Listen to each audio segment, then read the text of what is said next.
Господин Борисов, вярно ли, че Чакайте.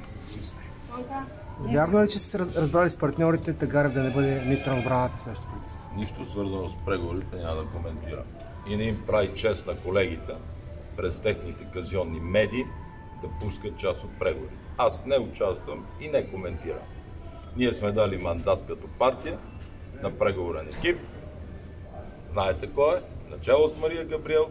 Ако тя направи така, че да има кабинет, който да може да управлява, ние ще дадем 69 гласа.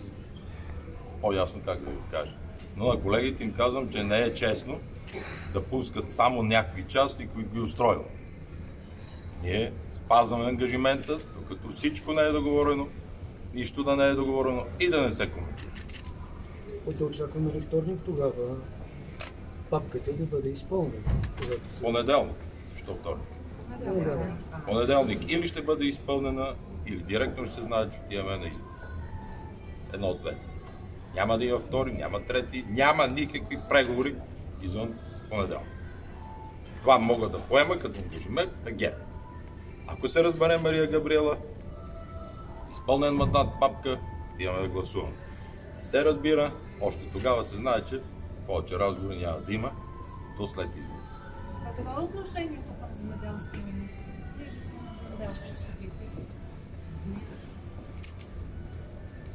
Ако едно правителство няма приоритет фермерите, така както Европейската народна партия, в лицето на нашия водещ кандидат Урсула фон дер Лайен, нашия председател Манфред Вебер и заместник председател Мария Габриел, тогава какъвто и министър да сложиш, не е ли приоритет?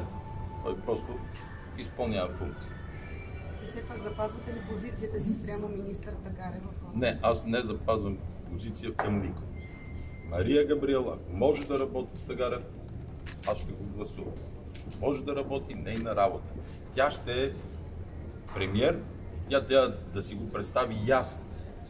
Какво се случва с Министерски съвет, с управлението на Министерски съвет, с чужди министри. Нейна работа. Това писмо от Международния валутен фонд, за което съобщихте вътре в залата, препоръчително ли е или императивно? Отнасям с огромно уважение към вас. Това не е писмо. Те вчера бяха на среща с бюджетна комисия в парламента. Имаха изявления. Там участваха всички депутати. И това са най-важните изводи. И че трябва да продължат инфраструктурните проекти. И че инфлацията към момента е що годе добре 3,5. Но брутният вътрешен продукт надали ще достигне заложените в бюджета. Има доста изводи в него, но най-важният е този, който ви предупреди. Българите да се готвят за вдигане на данъците. Благодаря. И следващия финансов министр какво трябва, който и да е той, какво трябва да направи, какво трябва да е политика? Чето ги казах. Вие вътре бяхте ли? Бях. Добре, пак ще повторя уважение към вас. Ще му е много трудно да внесе тези данъчни промени и искания. На финансовия министр няма му е трудно. Ще е трудно на парламентарните групи, които трябва да го подкрепят, и на лидерите, които след това да отидат така на среща с бизнеса и да обясняват защо толкова години ние държахме, включително и с премиера Станишев, плоския данък, а сега отиваме на високите нива. Да обясниме на бизнеса, който пострада от COVID, защо връщаме ДДС на 20% за тях. Тежко на тези лидери.